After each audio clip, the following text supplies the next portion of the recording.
Hola, Senor Marcus. I greet you in the name of the Lord Jesus Christ. Hi. So, this is the day that I'm going to be telling you my testimony.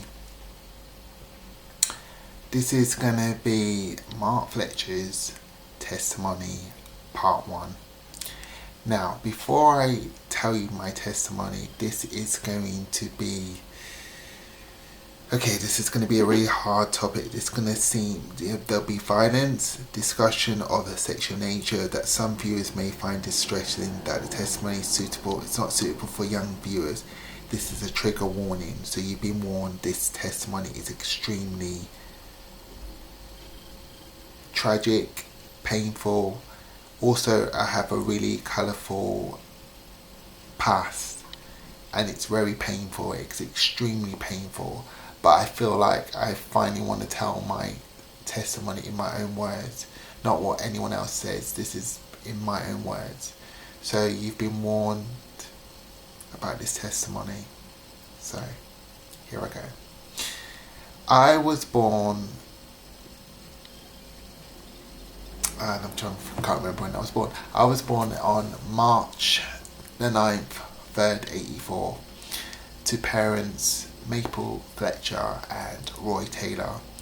I was born at Middlesex Hospital, and I weighed 5 ounces. I was 9 pounds and 2 ounces. I don't know, I'm not really good about that's basically to my parents. When I was born, this is my mum told me this when I was born. The day I was born, that an angel appeared to my mum when I was born, when I was conceived from when I was born. An angel appeared to my mum while I was born. She wasn't, she never mentioned that to me before, but she told me that when I was born that an angel was there present when I was born. And we'll go into more about that later. But yes, I was born. The angel was born, saw me born when I was, my guardian angel saw me when I was born. So my mum saw my angel when I was a baby. I didn't speak until the age of 3 years old. That's when I started talking. I was very quiet. I didn't talk. My mum told me when I was born I never spoke until I was 3 years old. My dad left when I was 3 years old. So I was raised as a single parent. My mum was a single parent who raised me on her own. I also have a brother who is 5 years older than me. He is Neil Fletcher, and we'll talk more about him and my dad later on into my testimony as I go along. So I was raised by my mum. I moved around a lot with my mum. We moved from so many locations. When I was younger, I finally remember when we moved to Finsbury Park. Finsbury Park was an area where, there was an area we went before that. Was there another area we went before that? I was near Alexandra Palace the first time, actually. I was moved to Alexandra Palace, so I must have been about 4 or 5, and my mum, we moved around a lot. So this house was a nice area. It was a nice house what we lived in. I had a cat. I had a cat. And my mum had also had other partners when I was growing up. And the first man that my mum, I don't want to say his name, so I would just call his name's Jeff. And I thought he was my father, because obviously I didn't know my dad had left me when I was 3. And there was another guy called Jeff, and I thought this was my father, which he was not. And he was very aggressive, very aggressive. mum's boyfriend, if you want to call it that, and we moved again to Finsbury Park, and this was when I was about 6 or 7, around about 6 or 7, and we moved there. And when we moved to this location, I'm not gonna name the people, the neighbours, but I'm just gonna change their names.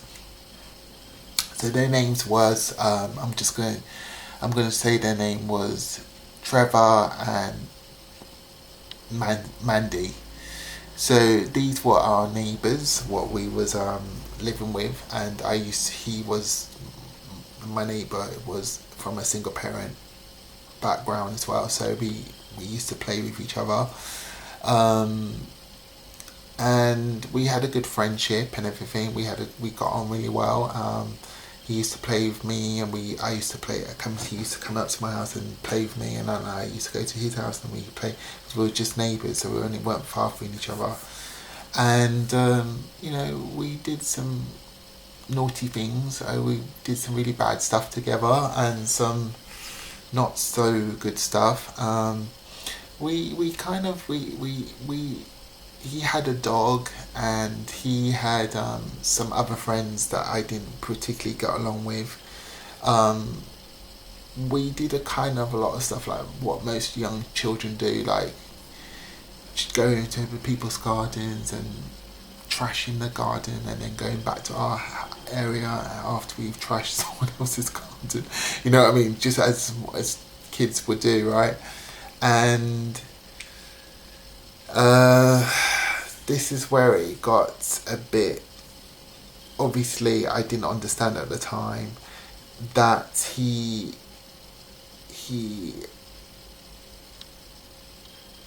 there was an incident when I was younger with him, and I didn't understand it at the time. That about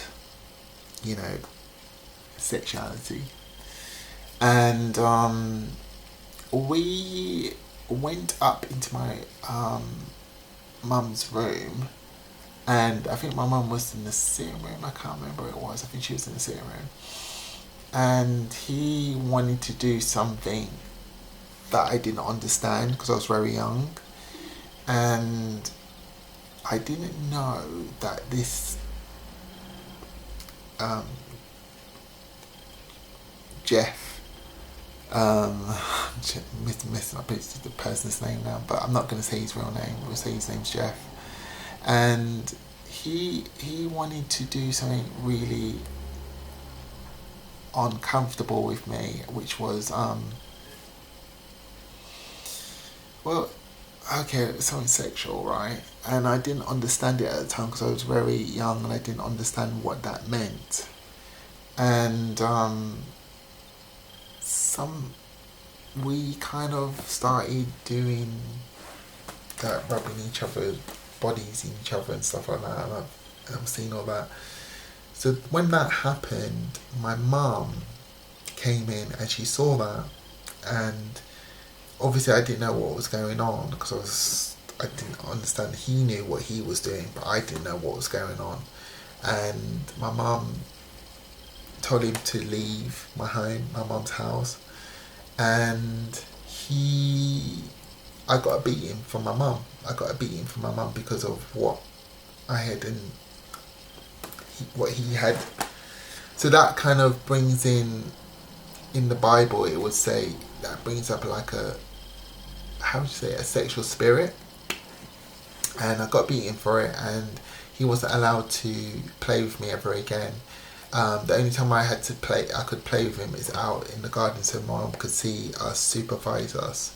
I still didn't understand it at the time. I was very young, and that was it. But that happened, and then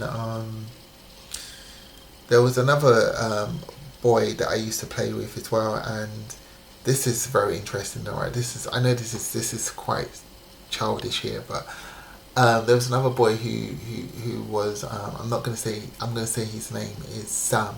I'm going to just name his son. I used to play with him as well, and he had a toy. He had like a car toy, like from Donald Duck kind of toy. And I was playing with him, and I said to him one time, I said, "Can I have this toy? You know, can I have it? Can I take it?" And he was like, "Yeah, yeah, yeah, yeah." So I took it.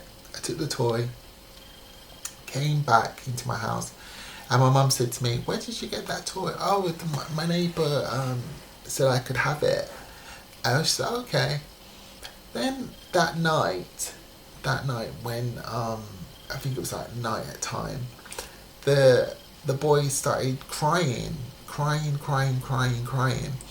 and downstairs was down there. The two neighbours downstairs. It was like four apartments, and all of them were talking amongst themselves about the toy. So then my mum, it went to knock to my door about the toy. So my mum snatched the toy off me and gave it back to the boy, because the boy said I could have it, but yet he's saying to everyone now that he wants his toy back. You know what I mean? This is when I was only young. He said I could have it, but yet he wanted the toy back. I know this sounds silly, right? This is when I was very young. And my mum beat me again because the boy told a lie. He said I could have the toy, and then he beated me. So I'm like, okay.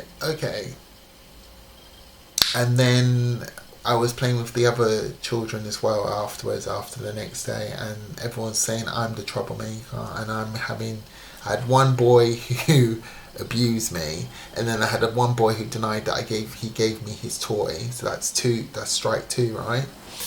So then afterwards, I was playing with the other kids downstairs, and I noticed there was the toy what the boy was crying about. He had it in the garden and he hadn't taken it back. So he was making such a big fuss over this toy, and next minute you see the toy outside on the floor where he didn't even bother to play with it. So he just didn't want me to have the toy. And I said to myself, you didn't want me to have the toy, but yet you leave it on the floor. You know, that was just... Can you imagine that? Someone's crying over a toy, and next minute you don't want your toy, you've got your toy on the floor and you're not even playing with it. How mad is that? So then afterwards, after that, there was another incident with my neighbour, and he dared me to, with his friend, to go and poo in the garden, take a big dump, poo in the garden. I said, okay, no, he dared me to do it. So I did it. Then they ran upstairs and told everyone, oh, he pooed in the garden, you know what I mean? So you know what, when people are egging you on to do something bad, and then when you do it, they go and tell off you. So I took the bait, and they did that, right? This is crazy. It's a crazy testimony so far, isn't it? It's quite out there, isn't it? So then after that, there was another incident when I was playing with my cousin outside, and we was playing football. I think we was playing with a football or something, and the ball had actually fell over to the next house. So when I went to get the ball, there was this bin, and on that bin there was near where the ball was, there was some glass. So as I was trying to pick the ball up, the glass, when I was picking up the ball, the glass, like when I turned, it cut my leg. You know, I had to go to hospital because where I was trying to grab the ball, where the glass was, it got me, and it slit a little bit of my leg,